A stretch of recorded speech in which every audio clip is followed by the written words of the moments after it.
What I was alluding to this morning was the fact that we have an opportunity now in a digital age, basically, to act differently, add new services to our business, and take a different look at how we can do things. And there's customers that we work with who are getting some pretty phenomenal results by concentrating on certain elements and planning and preparing well and looking at the importance of business intelligence, etc. And also I'll share with you a couple of examples of how you can grow a business in a digital age and how small businesses can punch above their weight and attract global audiences and do amazing things. And there aren't really the barriers that there used to be for that. Here's a bit of research that InfoTrends did. I think it was about 2 years ago, or it might have been earlier last year.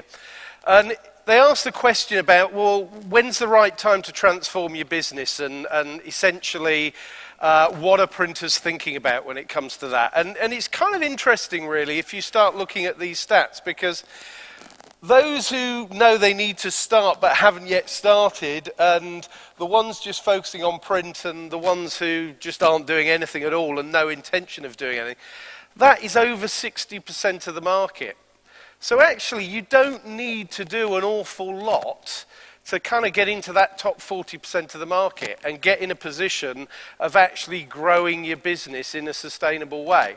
So there's a real opportunity, but people really need to start thinking slightly differently about how they do that. Now, we were talking earlier about the companies who are thriving, and if we just look at the kind of map at the moment, the printers who are really dying aren't really focusing on the operational side or the kind of innovation side of their business. They're very much kind of rabbits caught in the headlights. The other companies here who are surviving have really focused on greater efficiency, taking cost out of the business, and essentially streamlining their staff, etc., making people redundant to kind of keep the business going. The ones over here who are striving are beginning to realize that actually if we do add some other services, we get into various things like data and we start looking at web to print and online integration, actually their businesses are beginning to evolve and beginning to grow. But the ones who are really thriving, they've got to focus on faster presses, reducing kind of lead times, improving quality. But that's a given in the business. That is not something they're working at. They have a process for that, and it just is a natural thing that happens in the business. So it's lights out automation, really productive businesses. And they're investing in new things like web to print, completely automated workflows, data management, and things like that, because they realize that's where they can add the value to the customer. That's how they can really start looking at solutions that are beyond just print. But they're also looking down here at kind of completely new services, new products, new applications. So they're looking to get into different markets as well. And essentially, if you've got the core building blocks in your business that is a highly productive, efficient kind of production engine or manufacturing engine, and then you're investing in kind of new kind of workflow and web to print and things like that integrate. But the thing that's really important that they're investing in is better business processes, but also things like market intelligence. And that's a real key factor, and I will bang on about this several times during this presentation, because to me it's very much the difference between success and failure. And not enough people really concentrate on it and spend their time focusing on it. These are the added value services. We started doing some research last year, and these are the kind of things that people are getting into. So a whole array of different services, from kind of consultative selling and more complex finishing and website builds and analytics and things like that. So a whole range of services. Wide format prints in there as well, and print on demand, email marketing, and so on and so forth. So there's a hell of a lot that you can do to start expanding those services. But we also asked them about blocks to implementation. And here's the three really big ones here. Lack of appropriate sales staff, long and complex sales cycle, and a lack of demand from customers. Would everybody kind of agree with that? Does anybody disagree with that? That seems to be a fairly common set of things that are a big challenge to people. I actually don't agree with it at all. Shock horror. The issue is, let's look at lack of demand. There is not a lack of demand. There's a massive pent-up demand. The fact is, we're not educating customers well enough as an industry and as an individual customers. They don't understand what's possible and what can be achieved with technology. And a lot of printers are still order takers. They're not being proactive about going out into the market and being able to educate customers and sell these things effectively. So I don't buy for a minute there's a lack of demand. Long and complex sales cycles. You always hear people say, well, yeah, it's a more complex sale. You're selling a solution, and essentially it takes a long time. You know, you can hear people say it took 6 months, 9 months, a year to get that solution to market. Yes, sometimes it is a longer sell, but if you're just selling a commodity piece of print, to actually go and win a new customer, unless you're going to do it on price, is a really difficult thing to do. Because they've got a whole range of suppliers they can use, and they can pick up the phone and find any number of printers who will deliver good quality, good service, and a price that is competitive. So the issue about that is that essentially, if you get all your ducks in a row, that you do your market intelligence, so you understand what's happening in that market. You understand what the customer is demanding. You actually have a sales process that you follow, and market intelligence is absolutely key to that. Do you know what? You actually convert sales relatively easily. I'll just try it here. When I normally ask audiences of printers and say, what's the last trade show you went to? Was it a print or a packaging trade show? Normally, all the hands go up in the air. So I'll try it. What was the last trade show you went to? Was it a print packaging related show? Yeah, exactly. Then if I ask them, okay, so you're in basically biomedical or financial, when was the last conference that you went to in biomedical? And they all go, well, we haven't been to one. And there is always exceptions, obviously. Yeah. And you ask them what trade mags do they read? And essentially they read print trade mags. They don't get into the customer's world. And if you don't understand what's going in the customer's world and basically what they're thinking, what they're demanding, and what's happening in that market, there's no way you can have a sensible, coherent conversation with a customer about what he needs. It's a fact. And so many people waste so much time in the sales process where they have no chance of achieving a realistic sale or winning a customer long term. They need to rethink that. And the lack of appropriate sales staff, yeah, we have an industry that is used to working on commission essentially for creating revenue rather than creating profit. But if we have a structured sales process that people can follow, it becomes a lot easier, and you can actually train most sales staff. The point is, if you leave them to their own devices and they go knocking on doors and following leads, we get all sorts of random results coming. This is the real barrier to entry for me. Printers don't understand their customers, generally. They don't understand the markets they operate in, nowhere near as well as they should do. They don't understand the services that they really need, beyond just a product. They don't really understand the value of business intelligence. I ask people, do you have a business intelligence department or somebody who's responsible for gathering research and information? Most people don't. They have no process for that whatsoever. And they don't have a robust sales and marketing process. The result of that is we have what we call short fuse, big bang. I'm working with a client at the moment who has happily worked in the packaging industry, doing kind of packaging and point of sale for the gaming industry. And for the last 15, 20 years, they've had huge growth curve. Life has been great. People have spent money on packaging. The gaming industry has boomed.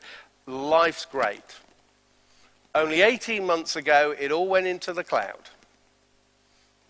And $30 million worth of business was lost literally within a year. And I'm saying, why didn't you know this? Why did you think this was going to go on forever? You know, why weren't you looking at that market, understanding when this was going to happen, have a plan for it? I was talking to somebody, a consultant in Australia, and he was saying they've just brought in e-scripting in Australia. And what that means is if you go to the doctors, essentially you can choose to pick it up from a pharmacy, in which case he will email the script to the pharmacy, or you can have your drugs delivered by Australia Post. A lot of people have busy lives. They're choosing to have their drugs delivered the next day. People are not walking into pharmacies like they were. And pharmacies now, their whole business model is changing, and essentially they're becoming warehouses for the distribution of drugs. One piece of legislation can affect things dramatically. And we've talked all day about the speed of change and really being able to keep our finger on the pulse of what's happening. If we don't do that, we can be in for some very nasty shocks going forward. So, market intelligence. You really need to understand what are your key markets. Everybody has different presses, different formats, different products that they fit. You know, which are the key markets that you fit into? What's going on in those markets? What are the trends? How can you go and have an intelligent conversation with people about what's going on in the market and their kind of headaches? What are people struggling with? Because print buyers and the people we spoke about earlier, those new kind of breed of digital native buyers of print and marketing materials, they're not sitting awake at 2 o'clock in the morning wondering where they can get a great piece of point of sale or direct mail. They're thinking about business problems and business issues. And it's how we can actually relate to that, talk to them about their business issues. So we need to understand what they're trying to achieve. And also triggering events. If a marketing director leaves a company, you want to be on the phone, you want to be having a conversation, a meeting with the new marketing director. Because they're going to take out old suppliers, they're going to bring in new ones, they're going to want to make a name for themselves, they're going to want to do some good things in a new job. If you don't know what's going on in that market, you have no way of identifying these triggering events, which give you great opportunities to get in front of customers and have completely different conversations. So here's some of the customer headaches. Declining profits, poor sales, delayed time for new product launches, inefficient processes, increased competition, difficulty implementing new initiatives, declining market shares. If you understand those market sectors, if you're having the right conversations, you're reading those trade mags, you start picking up on all of these kind of things. You start understanding when somebody's about to open another 20 stores this year because it's in their strategic plan. If you know these things, you can go in with a very coherent conversation and you can start putting your print and your solutions around specific customer headaches. If you don't know those, it's very, very difficult. And if we start to do all of that, so we have a market intelligence process, we actually have a sales process, we can start putting packaged solutions together for clients. And we actually follow a process of understanding the triggering events, understanding what the pain is in the market, looking at all those things, putting it together in a solution, understanding the pain points. And we start to have a completely different process. We start to have a different conversation and a different value for the customer. But this requires creative thinking as well. Because this is all about coming up with new ideas all the time. And creative thinking, brainstorming is an essential part of that process. And not enough people focus on those kind of creative elements. But also importantly, there's got to be commercial outcomes. I was with a printer a couple of weeks ago and he said to me, do you know what? I quoted on 4 jobs this morning. Normally I'd have expected to get at least 3 of them and I haven't got any of them. His first reaction was, maybe I need to relook at my pricing. And I said, how do you know those jobs were printed? What our new marketing print buyers will do is, before they put a campaign and spend their budget, they'll test the market. They'll find out the cost of print. They'll find out the cost of email. How are we going to put this campaign together?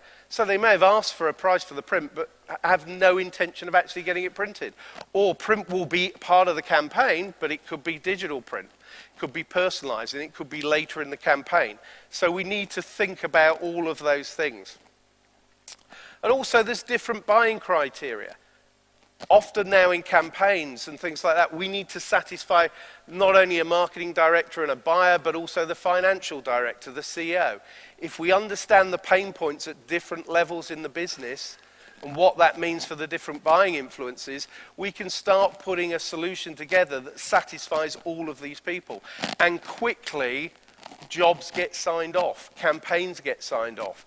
It's not rocket science. If you give people something that solves a pain and you create a solution for that, you've got pretty much an immediate buy-in. And quite often this means a combination of different services. It isn't just about one thing or another. And it's all of these tools, bringing them all together and utilizing them in the best way possible. I have a theory, actually, that the print industry doesn't actually exist at all. I mean, printing is essentially a process of putting ink on paper. We've always been in the communications industry. That's what print is. It's communication. The fact is, we've got more tools to use now than we've ever had, and we're not taking advantage of it.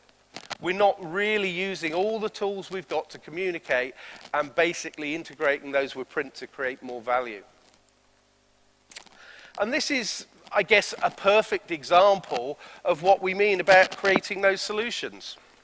I mean, the iPod was a great invention, 3,000 tunes or whatever on a small pocket device, but when you put it together with something like, iTunes on your computer, you can link devices, and you've got iStore, and you can basically download tracks on the go, on mobile devices, suddenly the complete solution looks totally different. That's how Apple became the biggest music distributor in the world, basically because they started to put things together. Does anybody know this guy?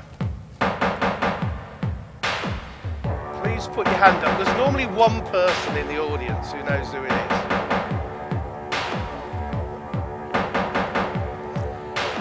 is. Basically, what you're hearing is Ghosts, which is an album from Trent Reznor, and his music is described as industrial music. I mean, it's probably an acquired taste, maybe something that most people are not in tune with. But essentially, his business model, he doesn't have a kind of record deal as such. He produced these 4 albums in a set, and basically he uploaded it to his website, and you could download it for free. So you could just go and try the music on, see if you liked it. He also uploaded it to file sharing sites, so people could discover it, share it with other people, and basically he could create a kind of viral effect. But he also had the full version available for download for $5, a traditional CD for $10, and a deluxe edition for $75, and then this ultra deluxe edition for $300. So let's focus on the ultra deluxe edition for a minute. 4 LP set on vinyl, 3 embossed fabric bound books in a large fabric slipcase, each copy numbered and personally signed by him, and only 2,500 produced and limited to 1 per customer. Okay, so that's the business model. Here's the results. Sold 2,500 copies in 30 hours, grossing $750,000. CD sales were 1.6 million within a week. This is how you can grow digital businesses. I mean, think about it for a minute. There's 7 billion people or so on this planet. It's not that difficult to find 2,500 who maybe like what you do or like your product. And that could be 50 in Japan, it could be 100 in the States, and 40 in Venezuela, whatever it might be. But we have the opportunity to create global audiences and sell our products on that kind of scale. So when you've started to create an audience and you've got people who like what you do, so if somebody downloads your track off a file share site, you know who they are, you can send them an email, you can have one-to-one connection with those people, you can keep in touch with them. It doesn't take long before you've got some followers that you can actually produce something like an ultra deluxe edition and know that people are going to be buying it and be interested in it. So these business models can scale very quickly. So it's all about adjusting your thinking, essentially. We've got to stop thinking average selling price and start thinking average revenue per user. Because there is an opportunity to grow things in a completely different way. But this building relationships and communities, looking at analytics and personalized products, it's really important that we understand how we can use that. I was talking with a customer in the UK, and they do dog shows. And essentially, I didn't realize, but there's 78 dog shows in the UK. So they do all the events, and they do point of sale, they do mailings, they do all sorts of things for dog shows. They are dog shows. Nobody can compete because nobody understands all the breeds of dogs, all the owners and everything else. And I said, well, are you going to develop into cats? No, we do dogs. That's what we do, dogs. Well, there's an opportunity for cats. Why don't you take... No, we've got this market. Wouldn't tell me what they turned over, what the profitability was, but I'm guessing they've got a really good market there. But when you think of the thousands and thousands of audiences out there of, cat lovers and knitting circles and all of modelers and all of these are just pent-up markets that we can actually build and grow and own a market. Here's another example. This is King Arthur Flour, who were a struggling flour producer I think based in Massachusetts or somewhere around there. Essentially, you can't get a more commodity, less digital product than baking flour. So what they did is they started producing some specialist flours for people who were really enthusiastic about baking, the real kind of fans of baking. They opened their own bakery. They created artisan breads. They gave people the recipes, showed them how to do it. You could download recipes off their website. They set up a kind of sharing site. They had a baking education center. They even had a 24-hour helpline for baking disasters. They had a store that they opened that had specialist kind of molds and things like that for cakes and baking. Essentially, they built a huge online business, very profitable. Why? Because people loved what they did. People appreciated the products. And do you know what? They bought the flour as well. And they became the second biggest distributor of flour in the US. So it's possible to grow successfully commodity businesses and commodity products at the same time as growing a digital business. But we just have to think differently about how we're going to do that.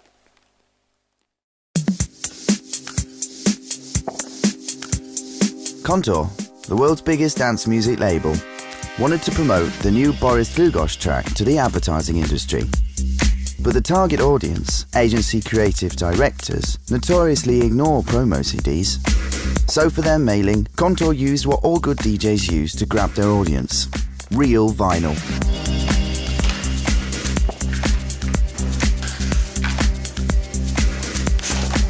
A vinyl record. But how could anybody play it? The answer was to include a record player as part of the mailing itself. The office turntable. It works with a specially developed smartphone device. It's easy to use, and it's for all types of smartphone. No downloading, no fuss, just analog fun with a digital device.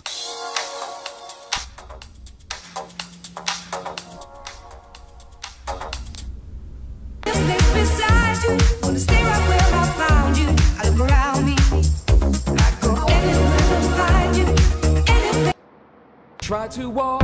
It also gives direct access to Contour TV for even more music. The response was very impressive. Control of me. By the way, Boris Dlugosch liked the Office turntables so much that it will be featured in his new video on all music channels, off and online. I'll break up all the things. Back to vinyl, the Office turntable.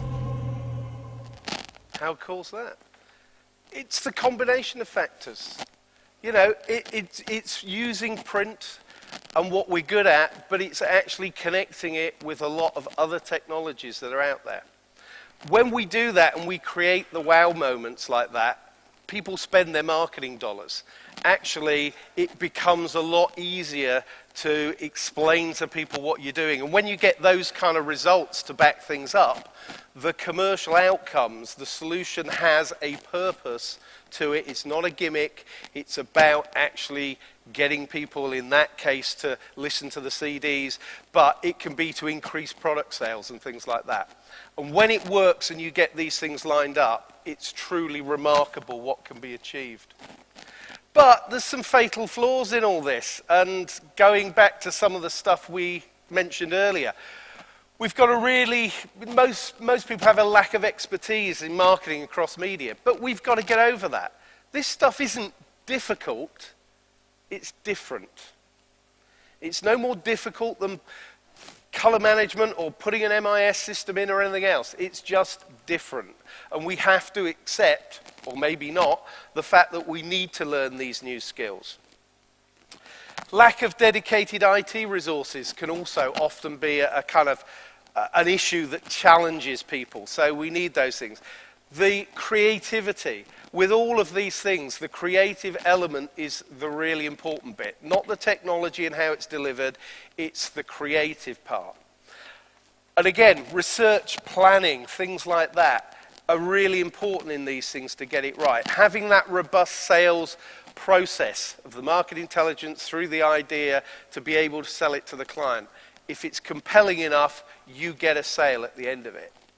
I've been working with a company who basically, since we've been working with them, have had a 100% conversion rate on all of the proposals that they've done, purely because they've targeted the customers, they've come up with the right solutions. It works if you get all your ducks in a row and everything else. But we need to think, all these technologies are here, they're relatively mature now. We need to have the appetite to change and do something with them. And I believe wholeheartedly that print is the great seducer. People do love print. People want to interact with print. And it can be the most vital component of any marketing campaign. But we just have to put it in the right place. We have to get the right commercial outcomes. And I think the opportunities for print companies to grow in the future is probably better than any opportunity they've had in the last 40 or 50 years. I really believe that, because if you get this stuff lined up, it works. You can grow a business really quickly, really profitably. But we really need to think about how we do it differently. And the biggest problem I always have in all consultancy is the 6 inches between people's ears. It's actually changing culture in a business. If you're prepared to take that challenge on, I think the opportunities are pretty endless. I hope that's given you something to think about. It's been a pleasure. Thanks very much.